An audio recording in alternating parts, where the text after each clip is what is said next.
বছর ঘুরলেই রাজ্য বিধানসভা নির্বাচন, তার আগে বিশেষ এক শ্রেণীর ভোট পেতে আসরে নামলো গেরুয়া শিবির। আর সেই লক্ষ্যেই বাঁকুড়া 1 নম্বর ব্লক এলাকায় দেওয়াল লিখনও শুরু তাদের। যদিও বিজেপির এহেন কর্মকাণ্ডকে ভালো চোখে দেখছে না তৃণমূল সিপিআইএম। হিন্দু হিন্দু ভাই ভাই, হিন্দু হিন্দু ভাই ভাই, 26 বিজেপি সরকার চাই, হিন্দু হিন্দু ভাই ভাই, 2026 বিজেপি সরকার চাই, হিন্দু হিন্দু ভাই ভাই, 2026 বিজেপি সরকার চাই, হিন্দু হিন্দু ভাই ভাই, 2026 বিজেপি সরকার চাই, হিন্দু হিন্দু ভাই ভাই, 2026 বিজেপি সরকার চাই।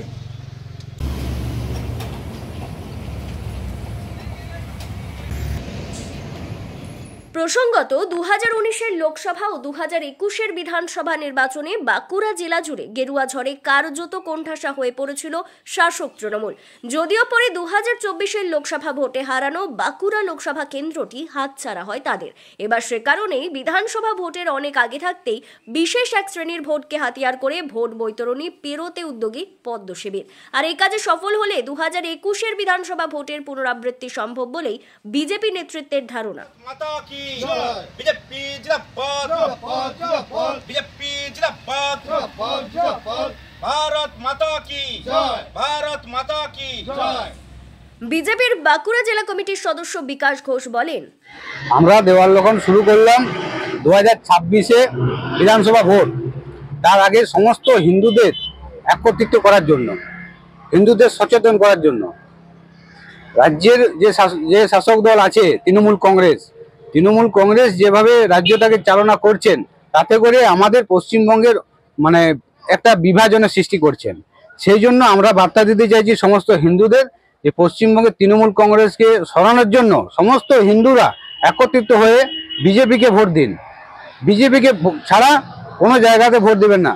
যেরকম একটা ধর্মকে উনি ব্যবহার করছেন, তারা অন্য কোনো জায়গাতে ভোট দেয় না, তারা শুধুমাত্র তৃণমূল কংগ্রেসকে ভোট দেয়। সেই রকম আমরা সেই বার্তাটা দিতে চাইছি হিন্দুদের কাছে, যে হিন্দু যারা আছেন সমস্ত জায়গাতে কোনো দল মত নির্বিশেষে যারা অন্য বিরোধী দল করেন, তাদেরকেও বলছি যে একত্রিত হয়ে 2026-এ এই তৃণমূলের এই জিহাদি সরকারকে সরান।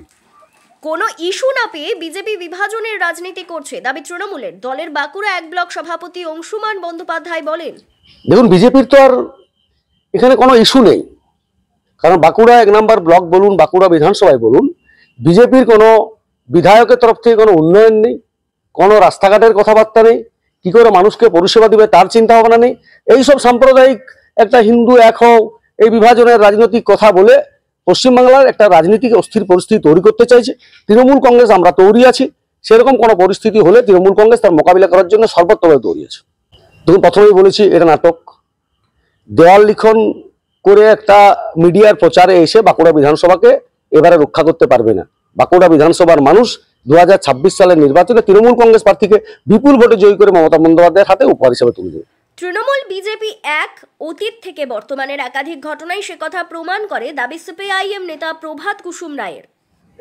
এটা দেখার কিছু নেই, একটাই ঘটনা হচ্ছে রাজনৈতিক লড়াই সম্প্রদায়কে নিয়ে। এটাকে বলে অ্যাকচুয়ালি প্রতিযোগিতামূলক সাম্প্রদায়িকতা। হিন্দু এক, সব হিন্দু এক হলে তো ক্ষতি কি? একতাই বল তো দীর্ঘদিনের কথা। সব হিন্দু যদি একত্রিত হতো, আসলে একটা ব্রাহ্মণ্যবাদের কথা। আপনি কাটোয়ার গিদেশ্বর মন্দিরে, শিব মন্দির, 350 বছরের মন্দির, সেই মন্দিরে মুচি সম্প্রদায়ের মানুষকে উঠতে দেওয়া হয় না, তাদেরকে পুজো করতে দেওয়া হয় না। সে নিয়ে লড়াই চলছে, আন্দোলন চলছে। এসডিপিও যে বসেও সেটা মেটাতে পারেনি। ফলে এইটা পুরোপুরিভাবে রাজনৈতিক খেলা, এবং এটা হচ্ছে ভোট 26 সালে এগিয়ে আসছে। হুমায়ুন কবির আর ওদিকে আপনার শুভেন্দু অধিকারী এই একটা কথা বলবে, ও আর একটা কথা বলবে। আসলে একটাই দল, আসলে একটাই গোডাউন, দুটো শোরুমে আছে, এটা পরিষ্কার কথা। ব্যুরো রিপোর্ট, দক্ষিণ বাঁকুড়া দর্পণ, বাঁকুড়া।